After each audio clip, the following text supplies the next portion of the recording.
Hello friends, स्वागत है आपको अपने यूट्यूब चैनल न्यू स्टडी इरा में। फ्रेंड्स, मैं कन्हैया कुमार। आज मैं आपको शब्द का तीसरा पार्ट में बताऊंगा। इससे पहले वाले वीडियो में आप देखे होंगे उत्पत्ति या स्रोत के अनुसार शब्द कितने प्रकार के होते हैं, जो मैंने आपको बताया था।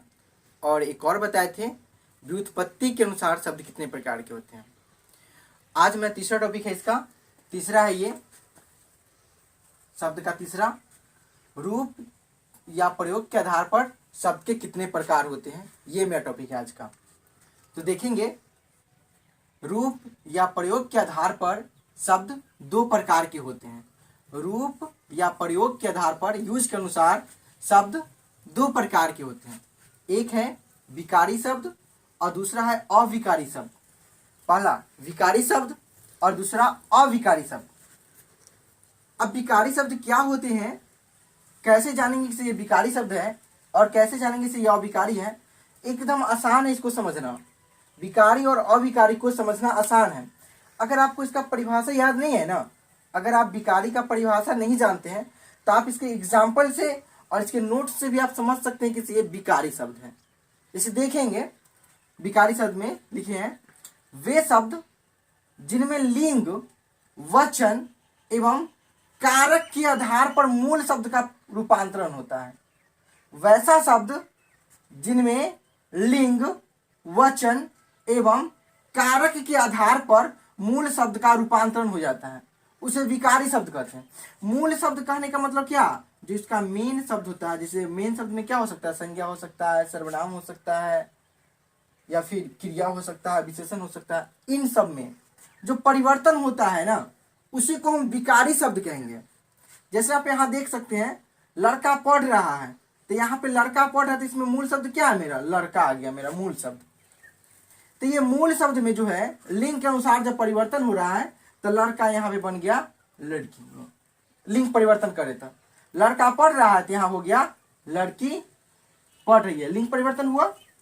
फिर यहाँ पे दूसरा स्टैंजा देखेंगे, लड़का पढ़ रहा है, यहां देखिएगा लड़का पढ़ रहा है। अब हम इसको वचन परिवर्तन कर दिए हैं।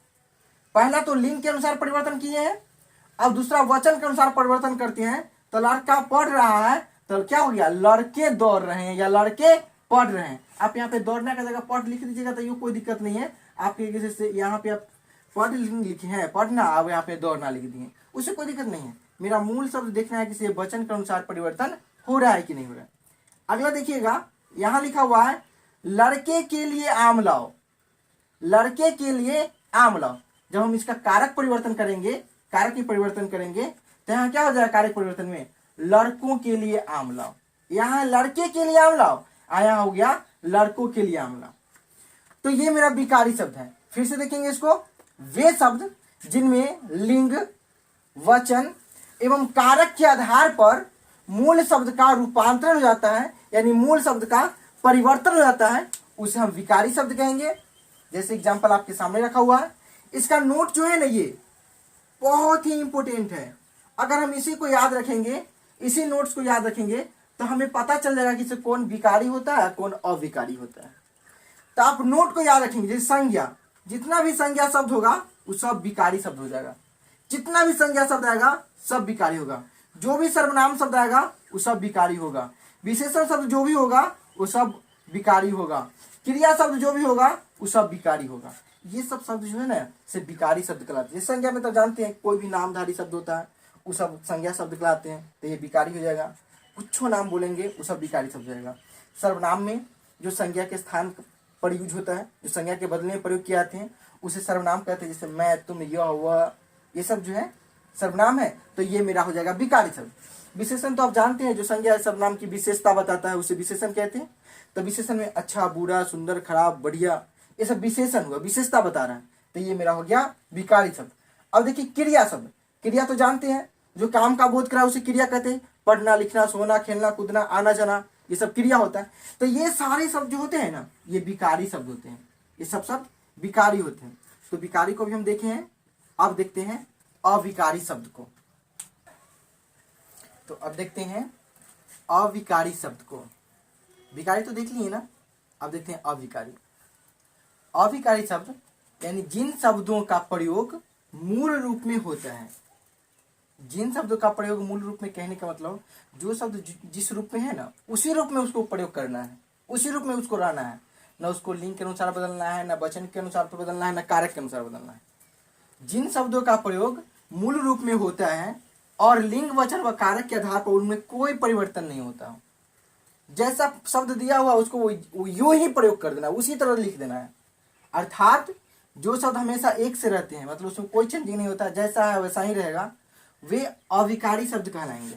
फिर से देखते हैं, जिन शब्दों का प्रयोग मूल रूप में होता है और लिंग वचन व कारक के आधार पर उनमें कोई परिवर्तन नहीं होता है, अर्थात वे शब्द जो हमेशा एक से होते हैं, एक जैसे होते हैं, जैसा है वैसा ही रहेंगे, वे शब्द अविकारी शब्द कहलाते हैं।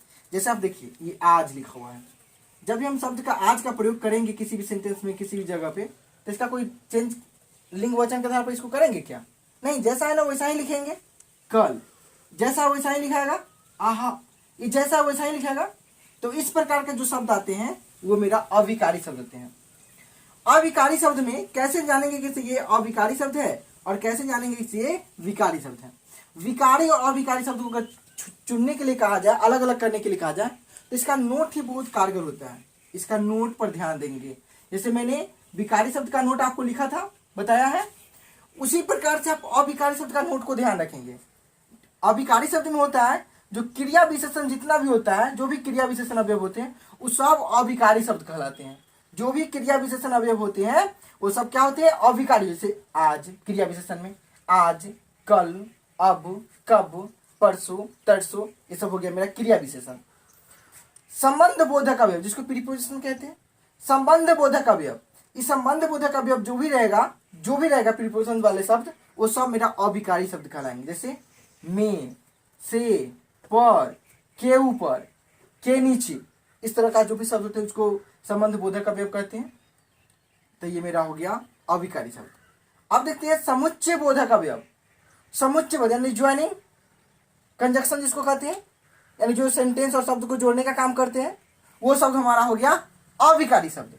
तो समुच्चय बोधक अवयव में और, परंतु, या, इसलिए, तो, तथा, इस तरह के जो भी शब्द होते हैं ये समुच्चय बोधक अवयव कहलाते हैं। अब देखते हैं विस्मयादि बोधक। विस्मयादि बोधक अवयव, तो विस्मयादि बोधक अवयव तो इसे पहचाना तो बहुत आसान है। इसका एक्सक्लामेशन मार्क देखिएगा, जो शब्द के लास्ट में एक्सक्लामेशन मार्क लगा हुआ है ना वो सब हो जाएगा विस्मयादि बोधक अवयव। जैसे देखिए आहा विस्मयादि बोधक, हाय विस्मयादि बोधक है, चिन्ह है, ओह, छी छी, राम राम, या गॉड, ओ गॉड, हे भगवान, हे ईश्वर, या अल्लाह, या खुदा, इस प्रकार के जो भी शब्द आते हैं सब मेरा होता है विस्मयादि बोधक अवयव। एक्सक्लामेशन चिन्ह इसका मेन पहचान है। आप इस चिन्ह को पकड़िएगा ना तो आपको पता चल जाएगा कि ये विस्मयादि बोधक है। तो इस प्रकार से आप देखें रूप और प्रयोग के आधार पर शब्द के प्रकार।